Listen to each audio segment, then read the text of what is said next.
Welcome to Narisaki. Today let's make banana and nut milkshake. Very healthy, very easy with ingredients from your home. I've taken milk, walnuts, almonds soaked and peeled, dates, remove the seed and soak it in milk for 15 minutes, milk and banana. So let's get started. I'm adding these dates. They're a little bit softer now. Almonds, you can take any nuts of your choice.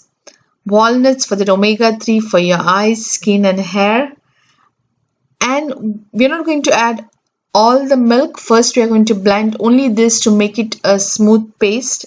If you add all the milk, then it won't become a paste. So now I'm going to add this and blend it. And once this is blended very well, all the nuts and dates, now I'm going to add milk and blend it again. And your healthy milkshake is ready. You can add ice cubes if you want, but it's very healthy. Please try it and subscribe Narisaki.